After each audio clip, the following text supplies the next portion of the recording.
Oh, hey Got it. everybody. Welcome back to another episode of the Women's Maximum Fitness Podcast. My guest today is IFBB Pro Brooke Walker. Brooke, how are Yeah, you doing? I'm good. How are you? Great. I'm great. I'm so excited. I had the same thing with Melissa, or not Melissa, Heather. It took me forever to get her scheduled and it was so worth the Yes. wait. So I'm so glad to finally get you on. I'm so excited to be here. Thank you for having me. Yeah, no, such a pleasure. So normally when I start off the podcast, we try to do a background a little bit, and I'm so curious what your athletic background is. So, what did you start off with, like as a kid, sports you played, and then how did that transition into bodybuilding? It's so funny because everybody asks me, how long has it taken you to kind of get to this point, or where did you start off at? And I'm not lying when I say this. As a kid, bodybuilding and bodybuilders, they always intrigued me. And I remember going to the grocery stores and reading like Flex magazines, picking them up and going through it. And I just loved them. And man, I've been that way since I was a kid. Well, anyways, so the human body's always intrigued me. Bodybuilders have always been intriguing. Well, whenever I was 12 years old, I actually started weightlifting. That's truly whenever I started, 12 years old, and I have been doing it literally consistently since I was 12. And I know that's so hard to believe, but it's the truth. I have played sports and played basketball. I ran track. I was a cheerleader. And some of my coaches, and this is crazy because it truly was a life-turning event for me.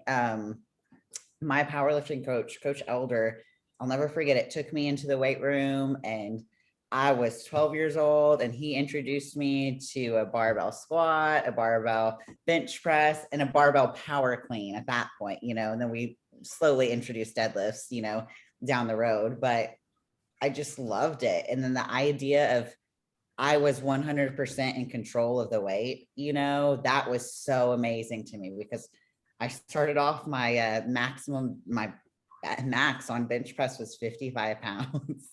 And it's funny. And my squat is 110. And that's why and how I remember those, I don't know. But it was truly, truly life-changing for me. And at that given moment, I didn't realize kind of what it was going to set me up to do, in the long run. But I've just loved it. I love lifting. I love powerlifting. I love the whole dynamics of bodybuilding, and literally people can help you along the way, but you're the one that ultimately is changing everything. You're the one that's doing the training. You're the one that's doing the eating and the cardio or whatever, the posing. So I think that's why I've just always had some sort of obsession with it, because I was in control, so that's always been fascinating.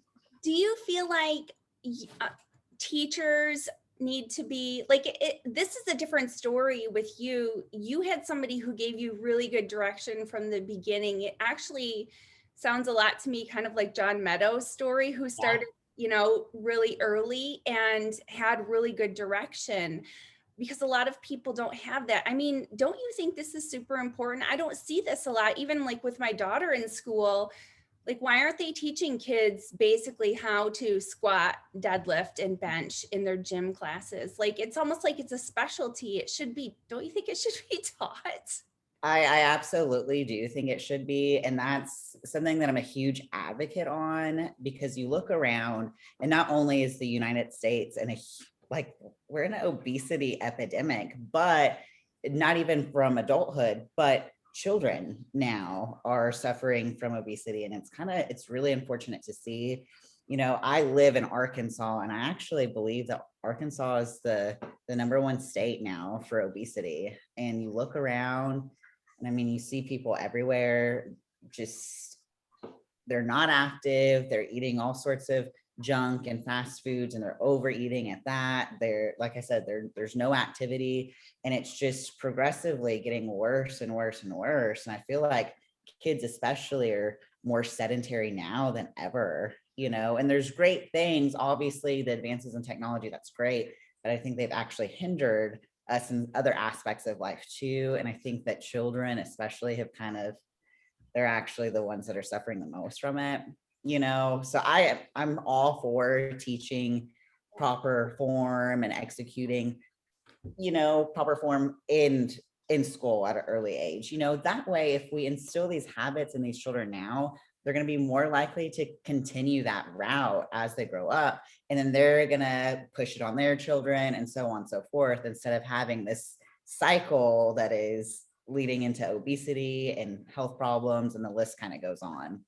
I totally agree. I feel like too, whatever you start with, like, it becomes a cornerstone of your health and fitness. So you are given this tool to show like you can have control of your body, you can change your physique with exercise. And then a lot of times that'll plant the seed. And then the next thing is like, well, if I adjust my nutrition, now it's going to bring me even further in, this goal or whatever. Because I would say, wouldn't you say that, I mean, the number one thing is that people's diets are crap, right?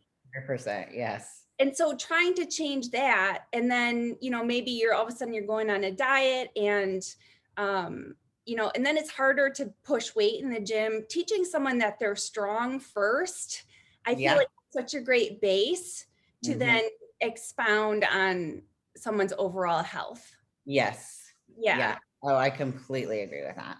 Because once you're an adult, I'm sure you work with this all the time. I know you're a trainer, you teach classes and you do personal training and basically run your gym. You have to be dealing with adults who are trying to undo all this damage and what they've learned. Oh yeah. Since they were little. It's like a daily struggle, and obviously, truly the working out part is the easy part. You know what I mean? It's easy, regardless of kind of what your goals are, whether you're kind of more general health and wellness, or you're going to kind of go all the extremes to like a professional athlete. The training is the easy part. Yes, you are pushing yourself in the gym, you're pushing yourself to your limits, but that's easy whenever you kind of compare it to eating. Eating is a 24-hour job. What are you doing in that 24-hour time frame? And people typically they're starving themselves and they're eating one giant meal at the end of the day, binge eating anything and everything because they haven't ate all day. Or it's like from start to finish, they're eating junk food, things that are convenient, easy to access. Then they have no water. They're not drinking water. They're drinking tons of energy drinks, lots and lots of coffee, these sugary juices, whatever the case may be.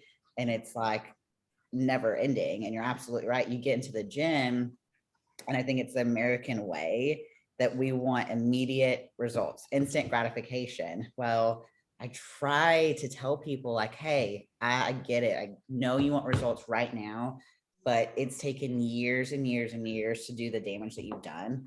So it's going to take time to get better, and eliminate all of that damage that's essentially been done to your body. If you've gained a tremendous amount of fat, it's going to take time to lose that fat. It's going to take time to build muscle. It's going to take time to instill new eating habits, working out habits, water, sleep, all of those. Yeah, it's really tough. I think back to, I know I've said this before, but that conversation that we had back in my car when you came to guest pose, It was like, there's a timeline when you begin a diet. And, if you pay attention to what's going on when you are on point with your nutrition and your training and your water and your sleep, it usually, I always say it takes about 3 days for you to go, oh, this is really working. Like I can feel, you know what I mean? Like I can feel a difference. And even you are able, other people usually can't see, but you start to see changes. And then, and you just keep pushing forward. And, I've had it with a couple of my clients too. One of them just in particular, she's 8 weeks into her program and like, first week, second week, third week, doesn't see anything. And then finally, like 8 weeks, all of a sudden, boom, she's like, does pictures side by side. Holy cow, looks like she lost, she lost 6 pounds and it looks like 10, you know what I mean? So it took you that long to get to where you are, and it's going to take as long to, to get back. The nice thing is though, and Oh my gosh, I say this to anybody and everybody, and they probably get so sick of me saying it. And I know it's a very cliche thing to say, but it's true. I'm like, the time is going to go by anyways. 4 weeks from now is 4 weeks. You cannot speed up time. You can't slow it down. So do what you can within that time frame. You're going to get frustrated. Everybody gets frustrated. But like I said, 4 weeks from now is going to be 4 weeks from now. So you can either start now and gradually get better, or you can wait in 4 weeks and be like mad at yourself and think, dang, I should have started 4 weeks ago. I mean, same thing applies 8 weeks from now, 10 weeks, so on and so forth. So I'm like, why not just start now and do what you can right now with what you can? And then you can start to steadily progress into something a little bit more extreme, or, if you're doing 3 days a week, you can increase to 5, or whatever the case may be. Slow and steady. Well, and the big picture too is always like, if a year goes by and this year you didn't gain any weight, whereas in previous years you have been, like, that's a win. Like, people don't understand you've done something different to change some behaviors, or like you said, the time's going to go by. Like, I always tell like my clients, even if you lose a half a pound a week on average, because some weeks you'll lose 2, some weeks you'll gain a pound, whatever, 10 weeks goes by, now you're down 5 pounds. You haven't done that before. So it all adds up if you can look at the big picture and then focus on the day-to-day. You're so right. I think, a lot of times we have unrealistic goals, and I'll tell you, I blame like the media for all of that. I'm like, 10-minute abs. I'm like, it's a brilliant business strategy. And here I am. I'm like, I wish I came up with that marketing technique because I'd be a millionaire. But in the same sense, I'm like, you can't look at these infomercials and 10-minute abs. You have these people, they're like, all you need is 10 minutes a day and you're going to look shredded to the bone. I'm like, no, if it sounds too good to be true, it probably is too good to be true, So I'm like, all of these like business and marketing strategies that people post on social media or TV or whatever the case may be, like, it's so misleading, and it really kind of sets you up for failure, because you have these people that are coming to you, as a trainer, you're like, listen, I understand that that's what you want, but I can't get you to that point in 1 week or 2 weeks. It's going to take weeks and months and years, of just staying consistent, and it's a lifestyle change. It's continue, and I'm like, chances are you're not going to be able to eat anything and everything that you want either. Like every other freaking commercial too. Eat a cake every day and you're going to look like this, eat whatever you want. I'm like, no, that's not true. Well, and they totally prey on people's insecurities, right? Like, are you tired? Do you have fatigue every day? Do you, and it says all these things, and you're like, oh, that's me. I need a supplement. You know what I mean? And it's like, like, that's everybody. Everybody. It's everybody. Like, we all could actually relate to that. Yes. Right. Right. I think it's always kind of like the horoscopes. When you read a horoscope, like, if you're like, oh, that's me. And then anybody else will read it and be like, oh yeah, that's me too. So funny. So, all right. So I think a lot of people don't know, like, initially you really started with powerlifting, right? Is that? That was my foundation. I think that's what truly has built everything. And even still to this day, whenever I train, I kind of call it like a hybrid approach, because I enjoy lifting heavy. I truly do. Obviously, I know from like a bodybuilding standpoint, you got to kind of switch up your routine a little bit. So I kind of do like my hybrid style training, which I'll do more of like your power lifter 5x5 approach on something like 5 sets of 5 reps on, say, like barbell squats. And then once I finish that, then I'll kind of start to go to your traditional bodybuilding, higher volumes, things like that, drop sets, failure sets, things like that. But I just enjoy lifting heavy. That's just something that I personally want to do. So that's kind of why I keep that in my routine. Yeah. Well, I think it helps you get further too with you, because you're working on the strength aspect. as Yes. well as, you know, the hypertrophy, like rep ranges Yes. that allow you to actually build muscle as well. So I think it's important for anybody to hit all the different rep ranges, wouldn't Yes. you? Yeah. Yeah. Totally. Awesome. So you well, first of all, so how old are you and how tall are you and what was your last weight on stage? So Okay. So I'm 5'2" and like a quarter. That counts, right? It's 5'2" and a quarter. And so my last weight on stage, I got down to 137.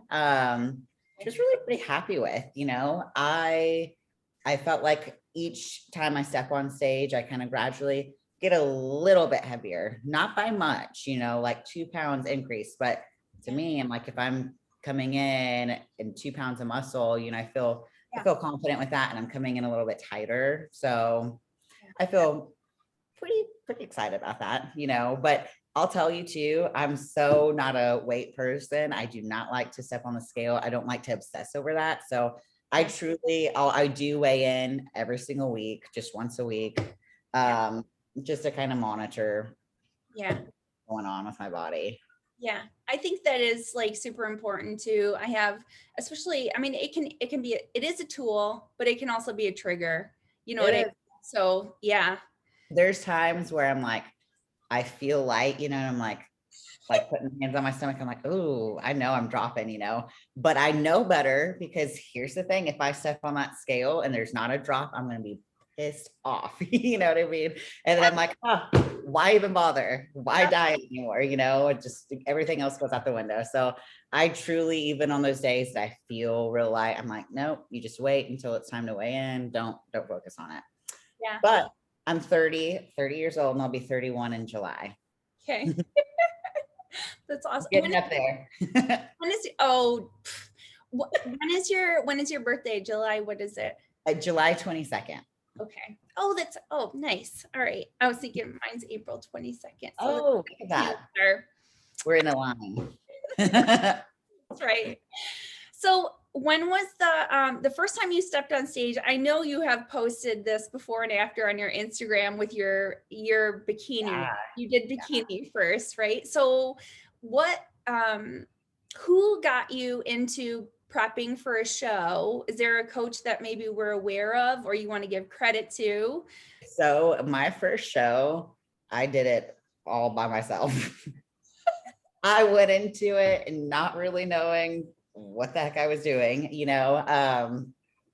And one of my dear friends, Anthony, he, bless his heart, he is very familiar with the bodybuilding community and industry, and got a dietetics degree. So he's very knowledgeable in that aspect. So he did help me, and he still to this day helps me, and he deals with me in the good days and the bad days, you know. But really, my first show was in 2012, and I competed at the Ronnie Coleman Classic. It was a huge show. Oh my gosh. It was like, I remember going into check-ins and they're like, this is the biggest NPC show for Texas. We're breaking records.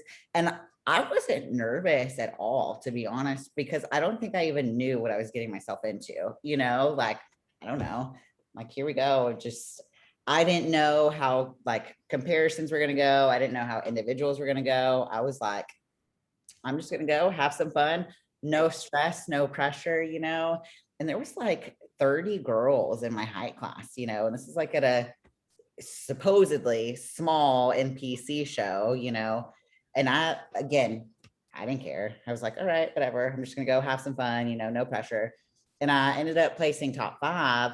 And the only reason why I even remotely knew that is I get off stage and this girl's like, oh my God, they had you in the 5th place spot. Like, you're going to get top 5. That's huge. And I'm like, oh, okay.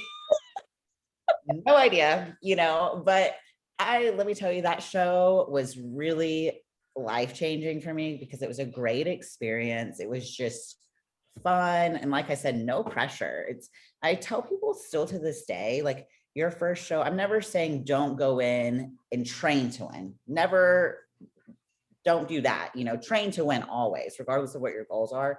But also go and experience it. Like, soak up everything. Have fun. That after your first show is when you start to put pressure on yourself, because you have an expectation every show following that you need to be better. You need to look better in every single aspect, whether it's hair, makeup, suit, posing, your physique, things like that.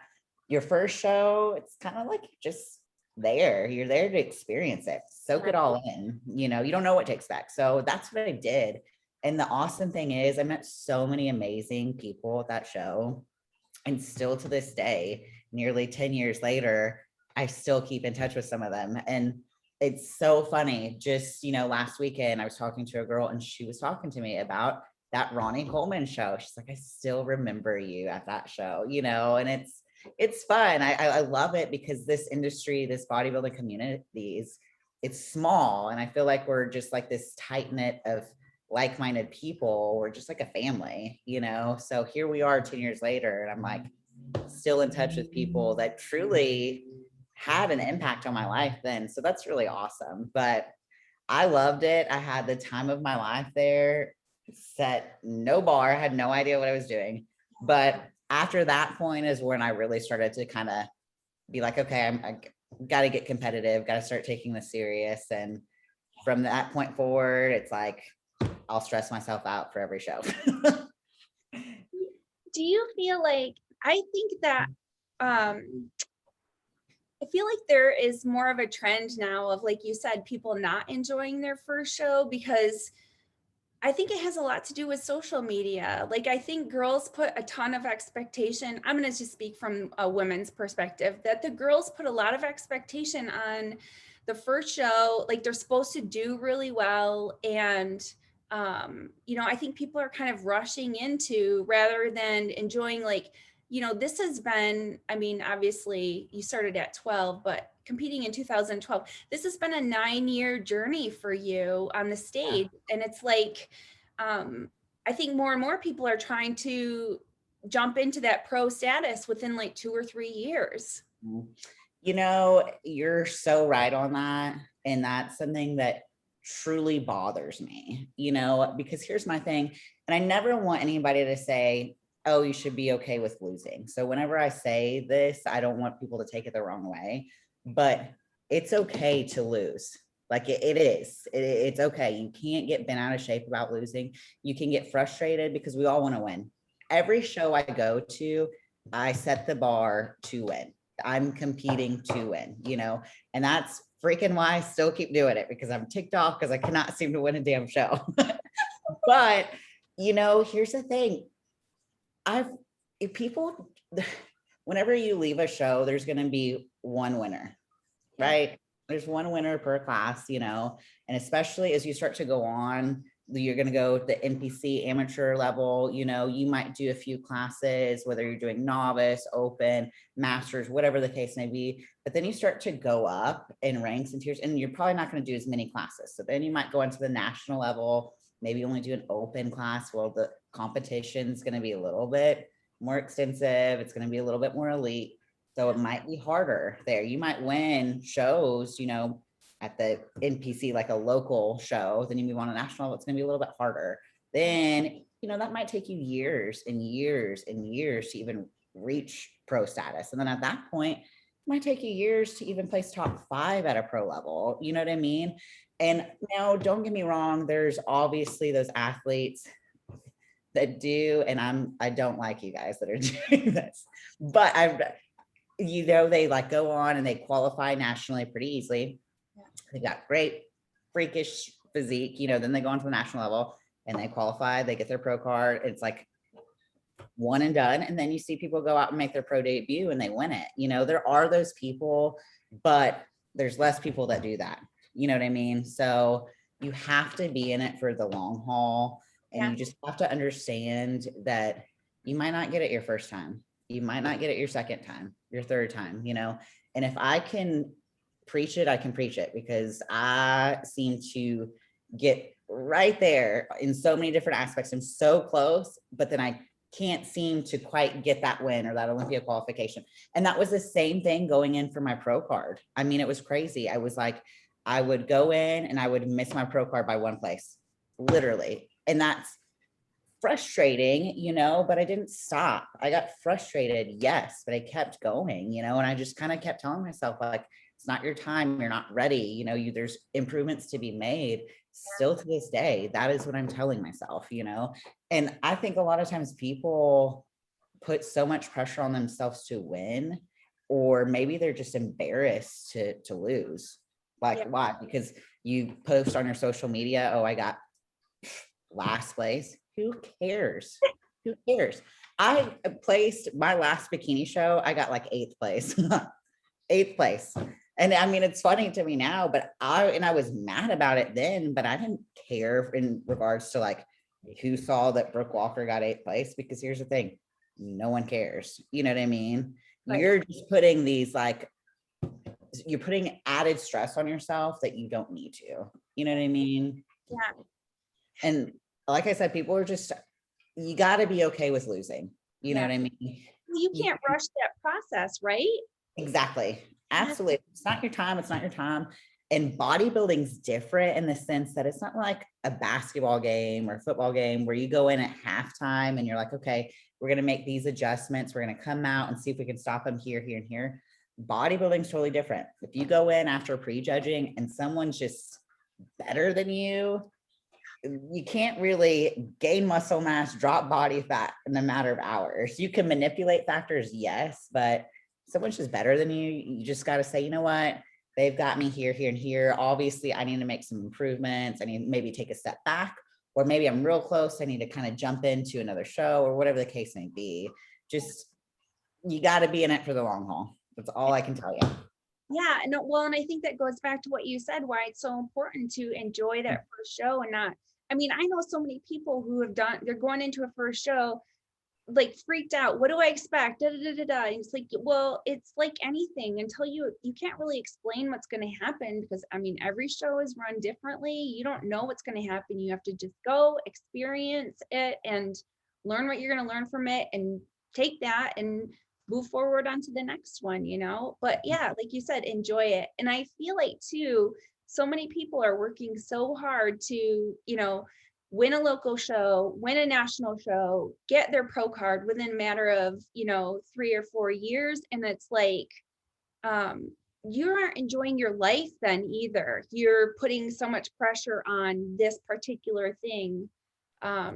There's other there's other aspects of life, I think it's very important as an athlete and as a competitor to draw the line. Give yourself boundaries prior to starting. You know what I mean? So like, there's tons of people in order, sorry, let me kind of rephrase that. In order to have longevity in the sport, you need to set boundaries, right? So you see a lot of people that, just like you said, it's like, okay, I got to qualify nationally, then I got to turn pro. I have to turn pro this year. You know what I mean? And it's crazy whenever you see that, and then it's like, they don't stop. It's like show after show after show. And then at some point you never see them again. Right. They're gone. Nobody remembers who they are. It's because you got to enjoy yourself along the way. You got to have boundaries and limitations. And if you're going to say, I've got a 3-show limit per year, that's what it is. Yeah. You know what I mean? That's what it is. And once that happens, it might be hard to walk away at that point. But all you're going to do is, if you're staying dieted down and restricting yourself for so long, you're not really allowing yourself to really progress. So the year after that, did you really make any improvements? Maybe not. You might be bringing the same package essentially every show. And what's that going to get you? Right. You know what I mean? The ultimate goal is always to kind of progress and get better. Well, can you, if you're continuing to compete nonstop? Probably not. Yeah, especially for women, like you said, with your weight increasing only a couple of pounds per show. Yeah. Yeah. It's super interesting. Just, I mean, seeing the different ways that people go about this. And it's like, yeah, I just know, at 45 years old, like it's kind of like what we were just talking about before I recorded, how you have to take time to slow down and kind of enjoy life. And when you are, someone like yourself, who is a bodybuilder, it's really hard. You're kind of driven to always do better and to just enjoy other aspects of life, and everything else that's going on can be really difficult, because you're Yeah, constantly like, what's next? What's next? absolutely. And that is hard because I think we all do that, myself included. I'm like, okay, what can I do after this?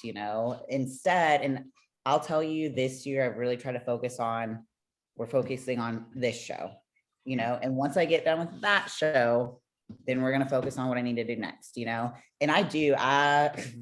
I'm like giving myself this year like a 3-show cap. If I can't qualify for the Olympia in 3 shows, then I'm not meant to be on stage at the Olympia this year. You know what I mean? And that's hard to say, but it's one of those things. It's like, I gotta kind of keep that balance in my life, and I got to think about my health. And if I'm going to progress and continue to compete, I need to think about all of those aspects too. So that's just, my advice to anybody is just kind of set your boundaries, set your limitations before you start, you know what I mean? And enjoy life. Make sure you're enjoying it along the way, because bodybuilding is hard regardless of whatever division you're going in. It is tough. It's not overall health and general wellness at this point. You know what I mean? So there's days where you're gonna have to starve maybe, or you're like having hunger pains, and you just have to figure out some way to get through it, or you're doing stupid amounts of cardio. And sometimes that happens depending on the person, it doesn't mean necessarily that you're doing anything wrong. Just some people have to do a lot more than others in order to come in the shape that they need to, so if you're not enjoying some part of that journey, then it's probably not for you, because it is tough at times. It's very, very tough. But in that same in that same extent, it is so rewarding. Yeah. So rewarding if you can make it through a prep. Well, and this is why, you're an elite athlete. I think you decided at some point, and I think that's the difference between people who do, just a show or a couple shows or, local stuff versus, you knew at some point your goal was the Olympia stage. You know what I mean? And that's when you're more all in versus, and you have to think about that, what you're willing to put in and where you're wanting to go with it when you get started. Yeah. Yeah. Absolutely. So I want to say, what year was it? I know Anna and I went to see you in St. Louis. You 2017. Yeah, 2017. And you got second there too. You've had a series of just second place finishes. It is crazy. It blows my mind. Like at this point, it's almost funny to me because I'm like, are you shitting me? Like second place again. It's, but it is funny. And, obviously there's been shows where I've gotten second place that I didn't really agree with. And I thought maybe that I was the better package, but man, that happens. I'm not the only person that thought that maybe I should have placed better. You always go to shows and you think, hey, you know what? I think I was the better out of the two, whatever the case may be. That's just how it goes. So I try not to get bent out of shape about it because it's not like you can do anything about it. No. It's like, it is what it is. They Yeah. beat you, whether you agree with that or not, it happened. But yeah, second place. And then I just got another second place last weekend.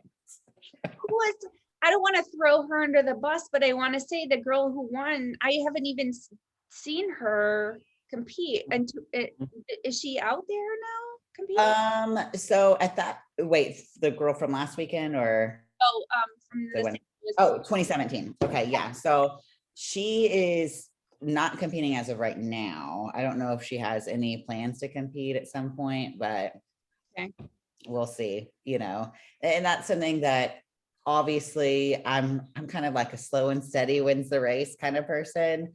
Yeah.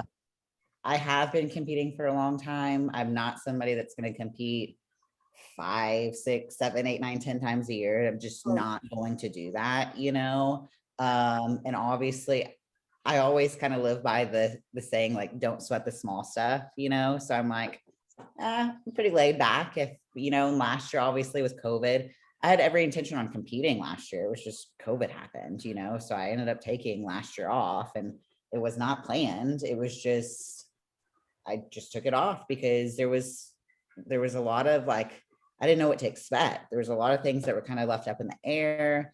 Obviously, from a like business standpoint, we were shut down. I didn't know what was going to happen. I didn't know if we are going to get shut down again, you know? So I just kind of felt like it was not realistic for me to prep for a show, spend the money, especially when you don't know what truly is going to lie ahead, you know? But it's not like I stopped training. That's the luxury of, you know, having a gym. I was in the gym every day, every single day. So I didn't stop training, and I didn't have to get creative in that aspect because I was able to utilize equipment still. But I wish I would have competed, but it's fine because I'll tell you, last weekend was one of the best shows I've had, and I felt great. I felt nice and relaxed the entire time, had no anxiety. I was excited and eager to get back on stage. And here's the thing, kind of rolling into this week, I felt so excited about getting back on stage and kind of trying to get a little bit tighter in some areas that need some improvement for the next go around. So if people don't know, I think John Meadows is coaching you. Is that correct? Yes. John has been just truly a blessing. I think John is obviously very well known in the community. He's ridiculously knowledgeable. But he's been very flexible and patient with me because this year has been crazy busy for me. I have traveled anywhere and everywhere. I have been on my feet like every weekend, you know, and prepping for a show and having to make sure I'm getting my meals in and water intake. And it's been insane, you know. So we didn't necessarily have like a game plan in a sense of which exact show I was going to do. We had some options because we just didn't know how I was going to look after being on my feet and traveling so much. So he's been amazing, you know, and I always have to give credit to Jose Raymond, was my first coach, and he is fantastic too. You know, I have just the utmost respect for him. But you know, I kind of went a different route this year, and I think John and I just seem to click, and he's just awesome. I'm so happy to be in his hands. So I can't wait to see what we bring later on the season. He's working with so many elite athletes right now, and everybody's different. So I think that's like a testament to what kind of coach he is also. You know, what I really like about him is he's intense and he's hardcore, but he's not that like in your face like everybody on social media is. Like, he's not an asshole. Like, I don't mean to be like say that word, you know, but he's not, you know. And you see a lot of these like prep coaches and gurus that are on social media, and they just are like, gosh, they're just rude, you know what I mean? And I'm like, come on. I totally understand when it comes from like a competitive standpoint and a prep standpoint. You're prepping for a different look, and it is to the extreme, you know, but some of these people are just like hardcore, you know, and just in your face, blah, blah, blah. And I'm not like that. Like I train very hard, and I'm very regimented. I'm on track when it comes to my eating. And I'm very responsible in that aspect, but he is very just genuine. I feel like genuine and very stern, but respectful, if that makes sense. Yeah, I know it totally. There was somebody, and I won't say who, but somebody definitely comes to mind when you said that. And there's a coach that I thought of in particular who gives really good information, but is so irritated whenever people ask questions and stuff, and he's just rude. It's like, okay, so first of all, not like, you don't have to treat everybody like they're a dumbass, you know? Yeah, absolutely. Well, and it's like something that I can't, Haley Wagner had said to me when I was talking to her. I said, why do you think that a lot of people don't know about training and nutrition and all this stuff? Because there's all this information out there. And she said they don't, it's not interesting to them. So they don't, you know. And it's like, so people will ask questions when, yeah, they could look stuff up, but if you're volunteering yourself to put information out there, and then somebody asks you a question and then you just treat them like they're stupid, it's like, oh, well, that's not helping. It's not, you know, and I don't know why people are so harsh, you know, and And I don't like that. And I know sometimes, I guess I kind of use the approach too with, you can kind of like feel your clients out, you know? And I know sometimes people, you have all these people who are like, you don't need to hold their hand through it and blah, blah, blah. Well, there are some clients that I 100% hold their hand through it the entire time. You know what I mean? And it's, I will hold their hand every single day if they need me to, you know, and then there's clients that are totally different, you know, they don't need that. And they need me to be a little bit more stern with them or kind of on their case about things, but I do in a very respectful way, you know. And then you have clients that they're good. They're like carefree, they're laid back, you know, but I think you just feel out each situation, but I'm never going to be harsh, especially, you know, I'm not like, I am somebody that says, yes, trust the process. Absolutely. But 110% ask questions along the way. And if you have a coach that is sitting there that's just saying, just trust me, Yeah. you probably should rethink some things, because I'm not saying that your coach is wrong on what they're having you do and whatever it is, but your coach should be teaching you along the way. So, and I often am like, it's not rocket science, you know, for the most part, we're all doing similar things, you know, we're eating fairly clean and, you know, we're all kind of doing similar things, similar exercises, things like that, you know. So what is wrong with a client coming to you and asking questions? It doesn't mean they're necessarily questioning you. They're just asking. They want to learn. They want to learn along the way, you know? So to me, yeah, ask questions. You know, I tell people, ask me questions. If there's anything that you have questions, concerns about, let me know. And we can kind of talk our way through it and I can help better explain it to you, you know? So I just wish sometimes, I think in order to kind of keep the sport to grow and evolve, we need to keep in mind that the people that are asking questions, that's the future, you know? These younger athletes, the amateurs, the people that are kind of up and coming, those are the ones that are going to continue to progress the sport. So we need to make sure that we're doing right by them and helping them. We should be guiding them, you know? Yeah, absolutely. And if your experience with, it's kind of like, you know, when you go to your first Arnold or something like that, and you meet some of your, you know, you had both experiences where you've met pros and you're like, oh, that person was a jerk, or you met somebody and you're like, oh, that person was so incredible. They were everything you know, it's like, yeah, you kind of, when you're in this position, you have to go above and beyond to, I don't know. And I mean, some people like that. Some people like the shock value or the like, oh, he just tells it like it is. And I'm like, yeah, but I'm softer to the presentation where I'm just like, you know, like you said, somebody like John Meadows, he is tough, but just so like, he totally cares. Like you can tell he totally cares. And that's exactly why I love him. He is genuine. He's 100% genuine. He expects you to push yourself and he's going to push you, but he's gonna guide you along the way. And he truly does care about your well-being along the way too. And that to me is just something that creates such an impact, you know? So, and that's my mentality. I am a very intense person, an intense trainer, and I'll train hard, you know, and I'll push my clients, but I'm also very caring. And I want to make sure that whoever I'm working with is taken care of, you know, and I want them to know that I care about them because I care about each and every one of them. Yeah. You know, you totally do too. That was something that like, I don't know. I always thought like, oh, I know Brooke. And I think everybody thinks like they know Brooke because you make everybody feel really good about themselves. Like you just have yeah. So it totally comes across that way. Thank you.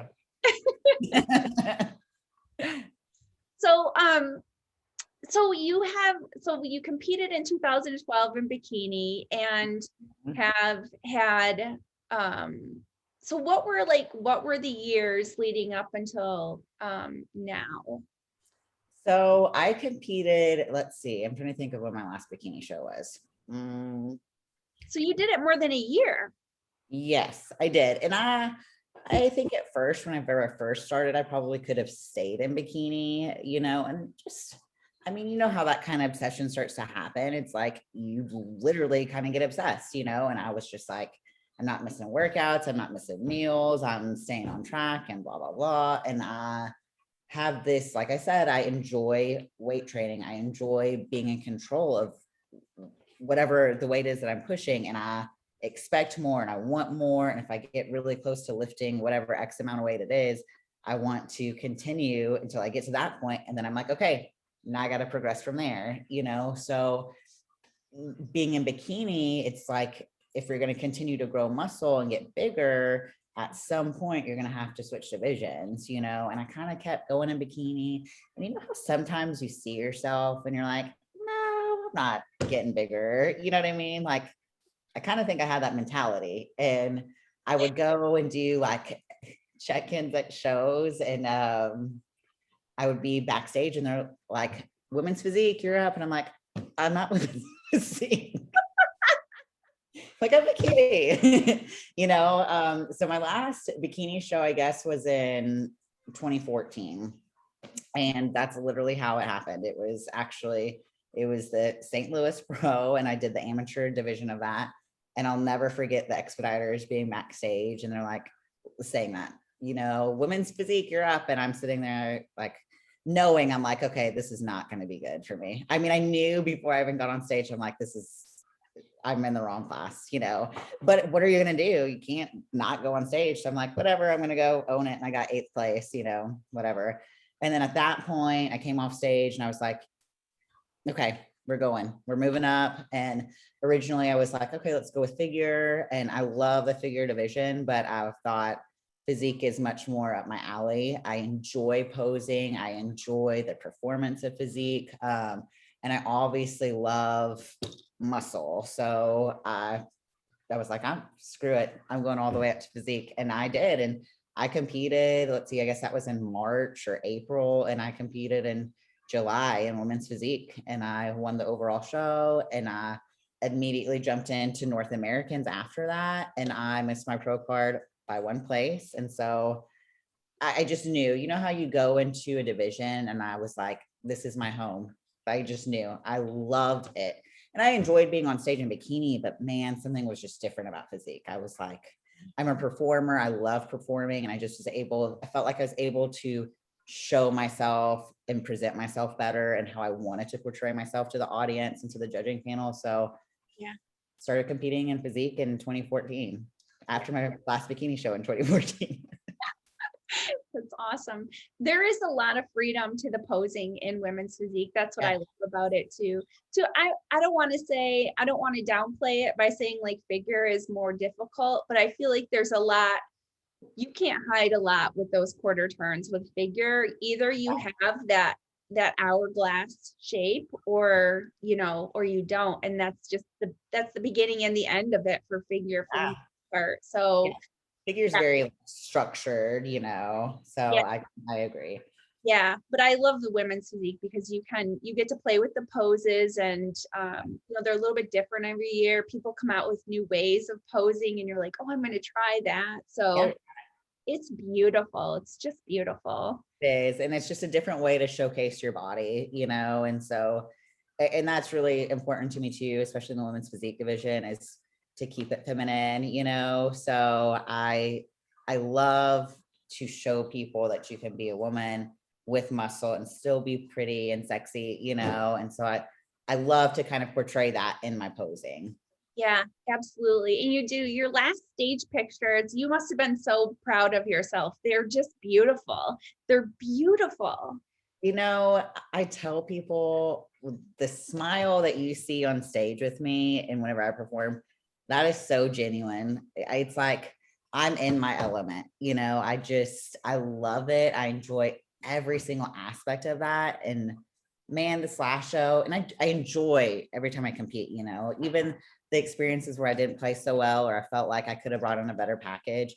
I still enjoy those moments. But this last one, I was just like, it felt so good to be back on stage again. And I just was in a group full of like-minded people that were all in this together. And it was just good energy. So I love the fact that those photos show that, because it's a still moment, but it just says so much about every bit of it, because I just loved it. I loved every bit of that show. And the package that I brought, I love the package that I brought. Obviously, there's always room for improvement, but it was just a good experience, just all the way. So great. So great. So, so what is next? Have you guys kind of talked about? So we definitely have talked about a plan. And I think kind of what we're going to do, you know, shows are kind of, especially this year, they're a little bit more limited, I guess, not as many shows to choose from. And I'm going to assume that's just kind of based off of COVID and kind of the things that happened last year. So the schedule is still, I think, kind of taking a hit from that. So I am a little bit more limited. The whole month of June, I think there's one show, and it's the Puerto Rico Pro in the Bahamas. And although I would love to do that, it's just, you know, that's a lot of finances, and turning around and going right back into spending a ton of money again is kind of hard. It's hard for me to miss work, you know? So I think that what I'm shooting for is the Phoenix Europa, and that's in, I almost said June, that's in August. It's August 6th through the 7th. And I'm really excited about that. My mom and my sister, my nieces, no one in my family has ever seen me compete, ever. So You say your mom, sorry, you froze up for a second. Your mom hasn't seen you compete? yeah, nobody in my entire family has seen me compete. Nobody. Yeah. So that to me is going to be awesome. And just the simple fact that they're going to be there to support me is going to be great. So I'm really looking forward to that show. And, you know, that's like 10 weeks away. So it's a long time to like diet down again. But and this might change because this is just like week 1, but right now I feel motivated, and there are areas that I need to improve on and I want to improve on, and I know I know I can do a better job. So I think that 10-week time frame is going to give me the opportunity to come in a little bit better in some areas. So I have 2 questions. 1, why has your family never seen you compete? And 2, what's the feedback? What was the feedback from the judges, or did you not get judges' feedback? What was your what are you looking at for improvements? So from the front has always been a stronger point for me. And then from behind has always been a weaker point. You know, I'm like, in years past, I'm like, dear Lord, get me out of this rear double bicep. Don't look at me. Don't look at me. You know what I mean? And it's a pose now that I do feel confident in. Yeah. Much more confident than I have in years past. You know, I have made so much improvements in my back and my glutes and my hamstrings for sure. But I want to see if I can come in a little bit wider and then tighten up my glutes and my hamstrings. If I can do that, I think it will be just lights out, you know. It'll really kind of help me and complete the overall package. So that's my goal. And that was kind of what my feedback was, just to kind of tighten up my glutes and my hamstrings specifically, and which I think is totally doable. I think that's something that I can do. It's your hands to kind of tighten up. And I mean, they definitely tightened up, but they weren't what they could have been. Okay. But family not coming, I'll be honest, whenever I travel, or whenever I compete, I'm a loner. So like, I typically will travel by myself whenever I'm competing. And it's not, a lot of times people are like, oh my gosh, that's so sad, you know, but it's not. That's by choice, you know. I always have people that come and support me at these shows, but they come after the fact, because I like to go and sit in my hotel room and lay down and not talk to anybody. Prop my feet up, kind of get in my element, run through my head on everything that I'm going to do, and just kind of like meditate and just kind of get me in the state of mind that I need to be come show day.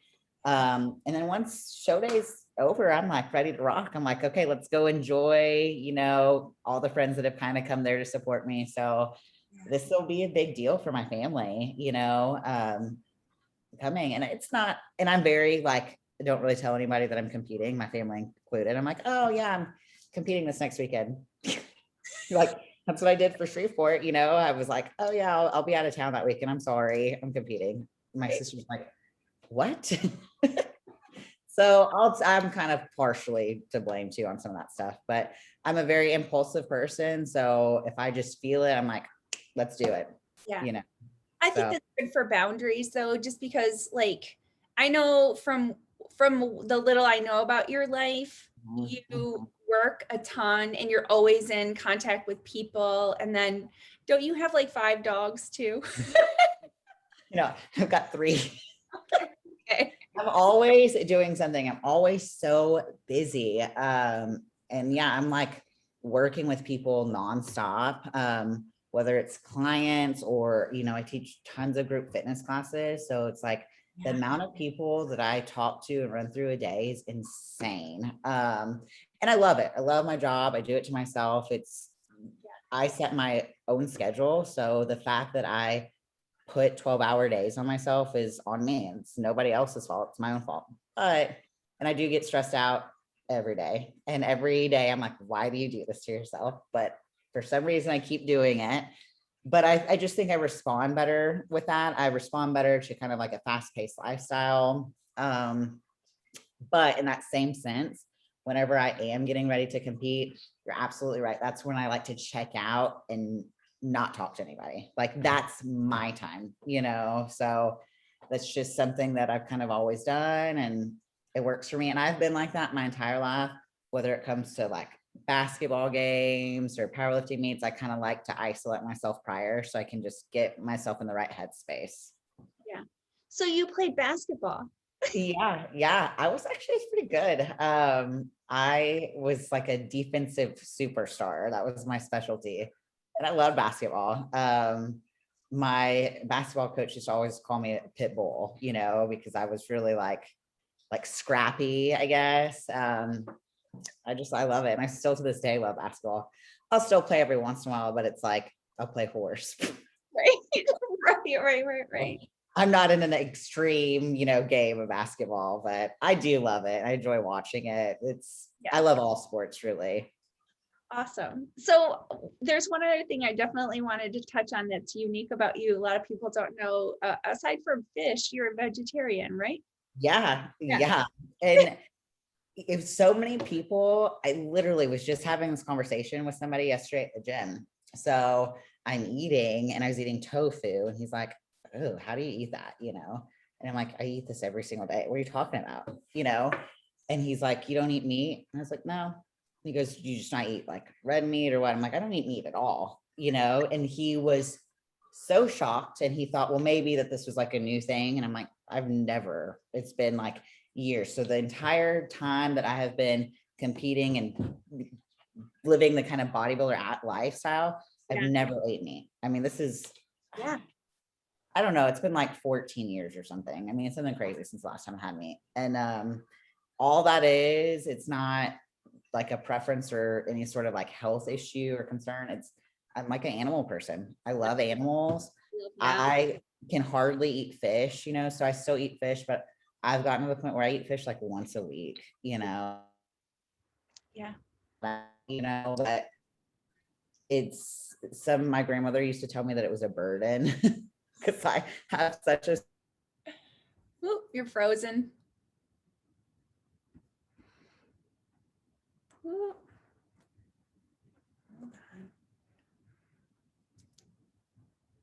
But I don't. Okay, I'll continue. But the reason why I kind of chose to eat that way is because I love animals, and my grandmother literally told me at some point that must be such a burden, but I have a major soft spot for animals. It's unreal. I will cry over anything and everything.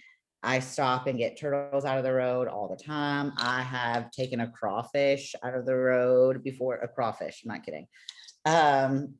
You'd be amazed at some of the stories I have when it comes to animals, but it is what it is. I've been that way since I was a kid, so I love them and I just can't kill them. It's not like I would sit there and go, people that are eating meat or right in front of me, you would never have a clue. I would never tell somebody they shouldn't be eating that because it's their choice, just like it's my choice, So yeah, I guess it's considered a pescatarian. Yeah. No, and the thing is too, I think people don't always realize, I mean, like you eat eggs, right? Eggs and whey protein. Yeah, exactly. Yeah. So not like full-fledged vegan, you know, but I am that person. I'm like, I do all the cage free. I get, oh my gosh, if I see an 18-wheeler driving down the road with like chickens, I get so upset. I mean, it's crazy. It like ruins my day. So I do try to go like the all natural route on all those aspects, you know, but Yeah.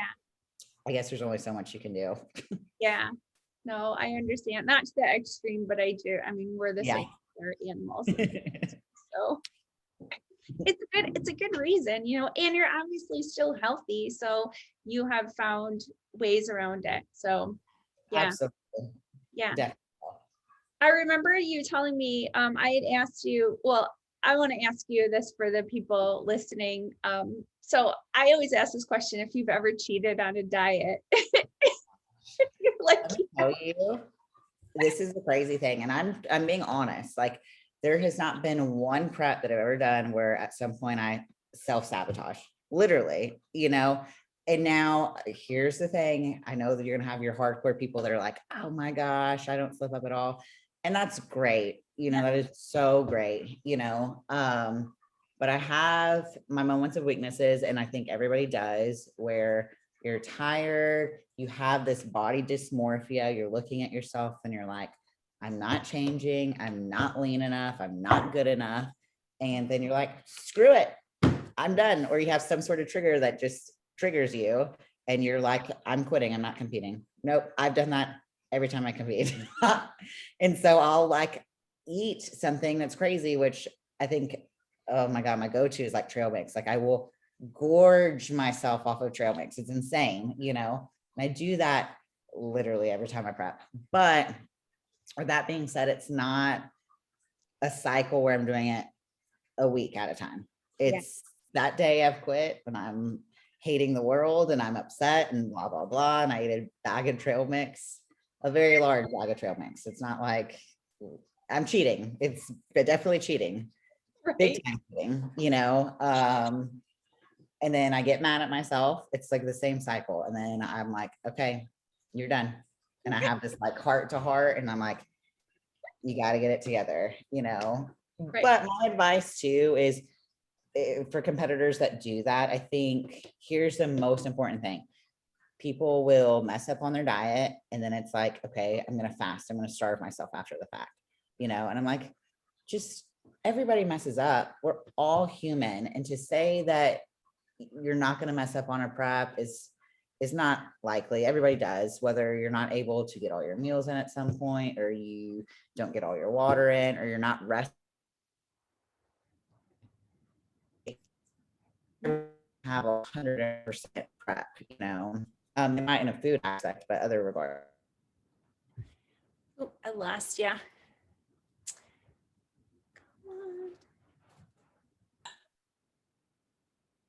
Okay, I'll start all over, right?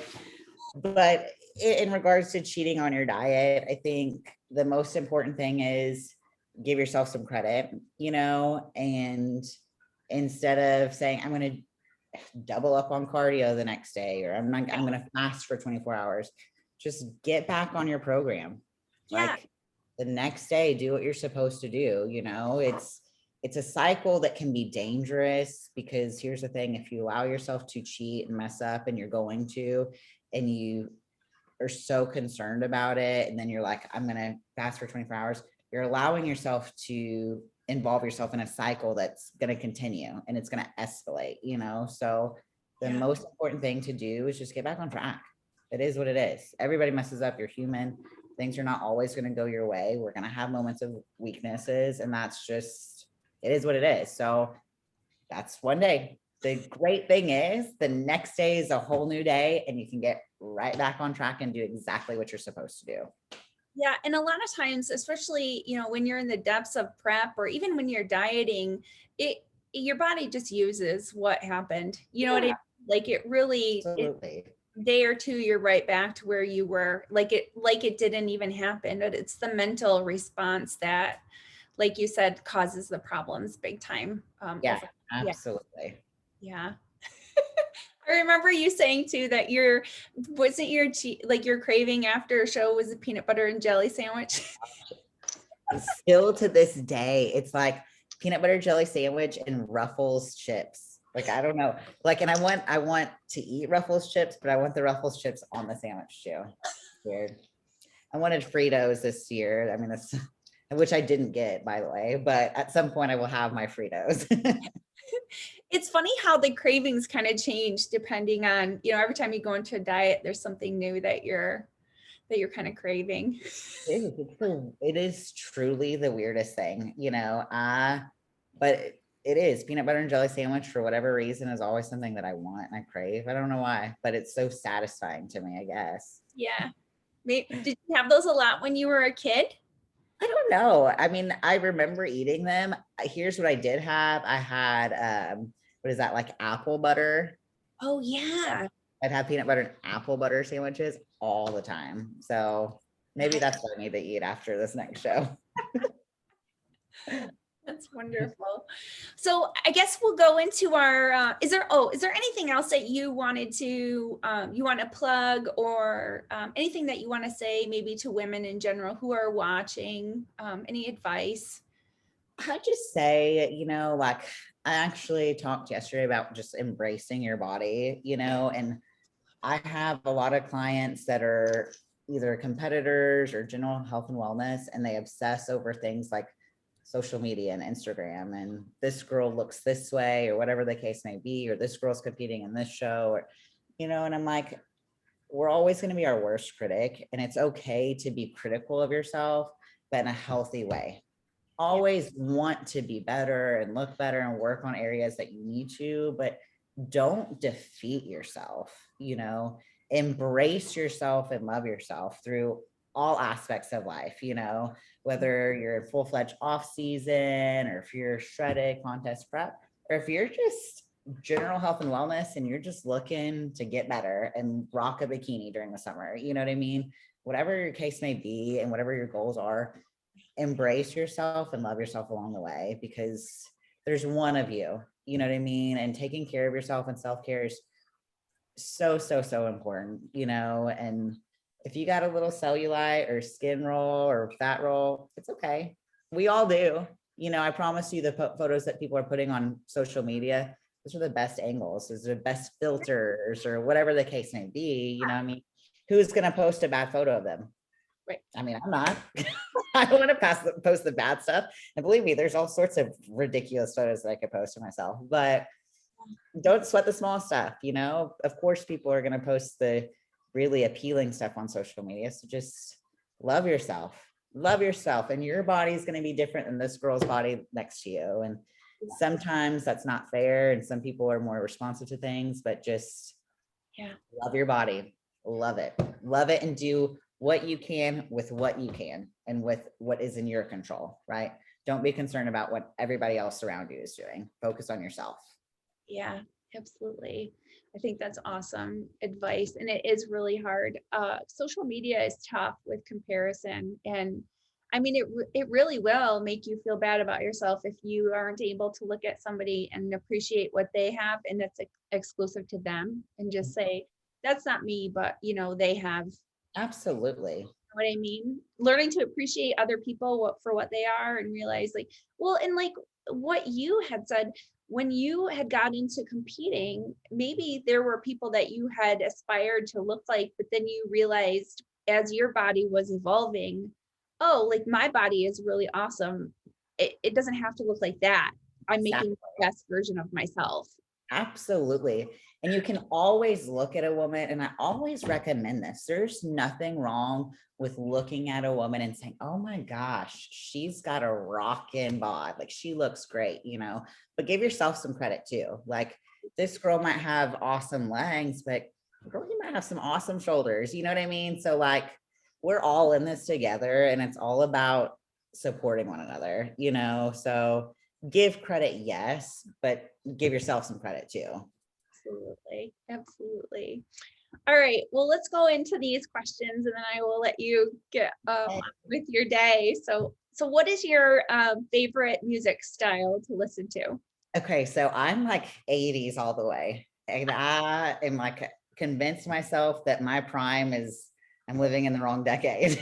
You know what I mean? Like I was supposed to probably be 30 in 1980. Like that's probably when I was destined to be, because I love the 80s. You know, whenever I pose to like Motley Crue, AC/DC. That's my jam. I love it. I mean, I drive around rocking it 80s, oldies, classic rock all the time. So that's my jam. That's awesome. All right. Let's see. What is your favorite and your least favorite thing about social media? Which we kind of, Social media. yeah. So I love social media in the sense that, especially from a business perspective, it's like you have to have social media in order to market yourself, you know? And I think it's great because it gives you ways to kind of reach out to a different amount of people, you know, in totally different areas. And it's an easy avenue for that. I hate it also because I think it gives everybody this like false reality, you know, so you can be whoever you want to be on social media, and that's scary, you know, because I think some people probably are very genuine and real on social media, and that's great. But I think you have a large group of people that are acting as if they're living a different lifestyle than what they are. And it gives this false premise to a lot of different people, you know, and then it makes you question things, whether it's like body dysmorphia or if I'm less successful, if it's a business. I mean, whatever the case may be, I think it just kind of can be, it's not as realistic as we might think it is. Yeah. Yeah, absolutely. And it's got to be, I think it's a lot tougher for younger girls growing up in this because, you know, I want to tell you this, one of the odd things too, like that my daughter is going through is like, I can't believe how much of these, she's 15, how many of her friends are posting so much political stuff. And so my daughter is inundated with politics. And I'm like, you're 15. Like, why worry about that stuff right now? You got the rest of your life to worry about that stuff, you know? Yeah. And I agree with you. You know, I think sometimes I'm like, why do kids, you know, have social media, or can we give up, you know, like, it's growing up so fast. It is. You're absolutely right. So I'm like, 15, maybe worrying about politics. Like, I think that's great to educate yourself and learn, you know, but you can't even vote. Yeah, exactly. Embrace your childhood, live it up, because once it's gone, it's gone. And the reality of the world is waiting for you. It's not a lot of fun at times, you know, especially things like politics. I don't think politics will ever be fun. Stressful, it's exhausting, and it's a harsh, cruel aspect of life that I wish we didn't have to deal with. So kids especially, I don't even want them to have to bother with that. Enjoy your childhood while you can, you know. Yeah, absolutely. Well, and it goes back to what you said too about social media. It's like, just because it was posted on there doesn't mean it's true. So, absolutely. You know, now you're reposting stuff because you agree with it, but it's like, what are the facts? Absolutely. Social media skews the facts. 100%. It absolutely does, in every single aspect. Everything. Yeah. So put your phone down after you finish watching this podcast.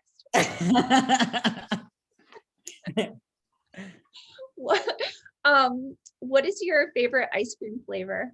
Oh my gosh, I love ice cream. I love it. Oh my goodness, I love it. I love frozen yogurt especially, and I like to mix in everything. So I'm like, I love dark chocolate. So dark chocolate ice cream with any sort of like piece of cake or brownie, that is my go-to. But I also like vanilla ice cream, but still with a cake or a brownie in it. There has to be a cake or brownie in my ice cream if I'm eating it. One of them. Delicious. Yes. All right. So what is your birth order amongst your siblings? Okay, so I'm the youngest. I am the youngest, the baby. I have an older sister and an older brother, and I'm just the little child. I'm everybody's baby. But I was a good child. I was the good one. Were you? Yeah. Brooke was the favorite. Yes, I was the favorite. my brothers was the favorite. We called him the golden child. Oh, the golden child. Yeah. So wrong. Let's see. What is your biggest gym pet peeve? Something that drives, okay, well, first You knew off, I right away. have like multiple ones, because I'm in there every day, every single day I walk into the gym, I have a meltdown. So our gym, it's 24 hours and we have please re-rack your weights everywhere. It's posted everywhere. I mean, big print, well, no one re-racks their weights. So it's like every day I have to get onto somebody, or it's not below me to like record something on social media and tag whoever it is that didn't re-rack their weights, because it stresses me out because who has to re-rack it? Me. You know what I mean? So that's pretty frustrating, but that's what I'm doing in between sets. If I'm working out, I'm like, oh, well, let me just go pick up this stuff. So that frustrates me. But another pet peeve is whenever you're trying to work out and you have like this allotted time frame to train, and then you have every person that's like using it as social hour, I'm like, listen, we got to get through this. Let's just work out. We got 1 hour. Let's knock it out. Yeah. So that is a pet peeve of mine. But those are probably the biggest ones. I can handle all the other stuff. Like you have also like your ego lifters, things like that, but I can handle that. Just if I have my headphones in and I'm training, just like wave to me. That's it. Yeah. Let me get through my workout and then we'll talk after, you know. Getting interrupted is really tough. Yes, it is. Or texting and you're waiting for a machine, you know? Yeah. Okay, you on that?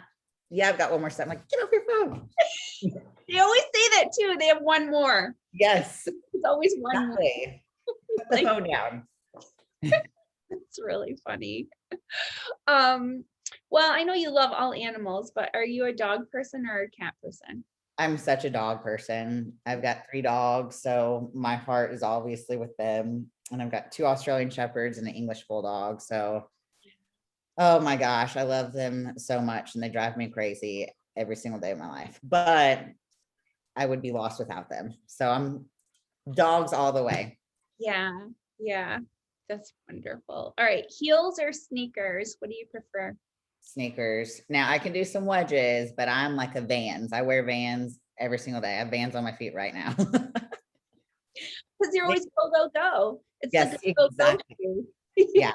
Yep. Absolutely easy, slip on, slide off, whatever. Nice. Hike a mountain or swim in an oasis? Swim.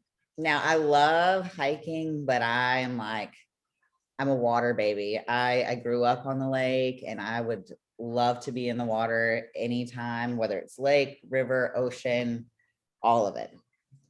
Water all day. Let's see. What is your favorite body part to train? Legs. Yeah. Yeah. So legs and chest. I love chest because I'm very strong. It's very dominant for me. But I also love legs. And so I'm trying to learn to love to train back. So I do it and for whatever, and I've gotten so much better at it and I've enjoyed it much more than I used to, but it's my weakest muscle group. And I think that's probably why I hate training it, because I'm like, why do you suck? I train you, just grow. No. What is a typical, what did your last leg workout look like? So last week it was pretty easy because it was going into a show. So it was just like volume, lightweight, just kind of enough to establish blood flow. But typically, like I said, I like to do a 5x5 approach. So I always will warm up with leg extensions, leg curls, the adductor machines. And I'll kind of run through those just to kind of warm up. Then I'll start with barbell squats and I'll warm up with 1 set. Then I go into 5x5. So and after that, that takes me a little bit to get through my squats, but that's just because I'm lifting substantially heavier. After that, I'll go hack squat, leg press, and I keep my volume up like 12 to 15 on those. And then it's barbell lunges or dumbbell lunges, one of the two, stiff leg deadlifts, things like that. And some sort of calf exercise at the end. Always. Totally. The lunges are the worst. Yeah. They are. And I'm so I stick to the basics. I'm like squats, lunges, leg press, squats, lunges, leg press. Yeah. I do train legs twice a week. So I alternate between the two. So like say if I do a barbell traditional squat on Mondays, typically on Thursday or Fridays, I'll do my secondary leg day, depending on how I feel. And I'll do front squats and barbell sumo stance squats. Okay. I do alternate those two. Yeah, mixing it up. And then what does the split look like during the week then?